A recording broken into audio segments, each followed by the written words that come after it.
ভাই বাঙালি তোমরা কেমন আছো? জান্নাত থেকে কিন্তু গাঁজার ব্যবসা নিয়ে আসছে। জান্নাতের টিকিট কিন্তু গাঁজা খাইলে কিন্তু জান্নাতে যাইতে পারবা। বিশ্বাস হচ্ছে না তো? বিশ্বাস হবে। জামাতের সেই সন্তান যিনি গাঁজা নিয়ে ধরা খাইলেন পুলিশের হাতে। এটা হচ্ছে জান্নাতে যাওয়ার রাস্তা। জান্নাত যাইতে হলে কিন্তু তোমরা অবশ্যই এখন গাঁজা খাইতে হবে। গাঁজাও কিন্তু এখন হালাল হয়ে গেছে। আর দেশবাসীকে দেখার সুযোগ করে দিবেন অবশ্যই, কারণ জান্নাত যাইতে হলে কি কি কাজ করতে হবে? গাঁজা খাইতে হবে, নায়িকা দেখতে হবে, প্রিয় নবীকে মন্তব্য করলে এগুলো প্রতিবাদ এখন করা যাবে না, সুদ খাইতে হবে। এগুলো করলে তোমরা কিন্তু জান্নাতে যেতে পারবা, না হয় কিন্তু জান্নাতে যেতে পারবে না। আর এগুলো প্রচার করা যাবে না। এগুলো প্রচার করলেই সমস্যা। এগুলো প্রচার করলে গুজব, তাই না? জুলাই আগস্ট থেকে 5ই আগস্ট এই পর্যন্ত সবই গুজব, দেশবাসী এখন সবাই জানে। তো আপনারা দেখেন। আর গাঁজার যে আমাদের বন্ধু, ওনাকে পরিচয় করিয়ে দেন সারা বিশ্বের জনগণ যাতে দেখে। তার জন্য কি করতে হবে? সবাই শেয়ার করতে হবে বেশি বেশি করে। আর আপনার ব্যক্তিগত মতামত কমেন্টে অবশ্যই জানাবেন।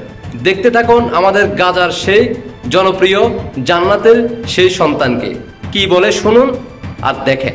দেশবাসীকে দেখার সুযোগ করে দেন।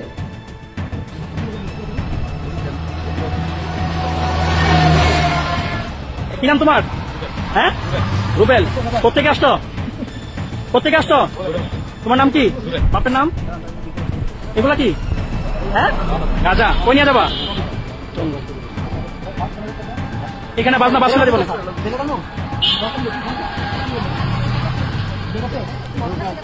মরবে না তো।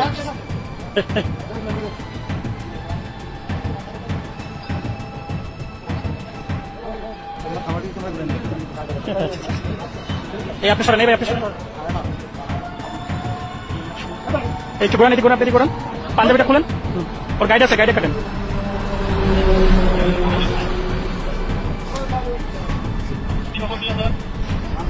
সবাই ভিডিওটা সর্বোচ্চ শেয়ার করেন।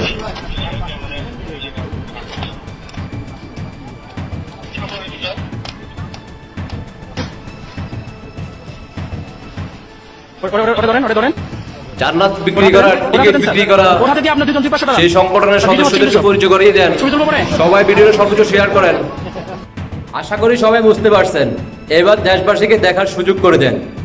সবাই আপনাদের মতামত কমেন্টে অবশ্যই জানাবেন। আর দেশবাসীকে দেখার সুযোগ করে দেওয়ার জন্য শেয়ার করে দেখাই দেন। দেশবাসী দেখুক আর জান্নাতে যাইতে হলে কি কি করতে হবে সেটা শিখুক। আশা করি সবাই বুঝতে পারছেন। সবাইকে অসংখ্য ধন্যবাদ। আল্লাহ হাফেজ।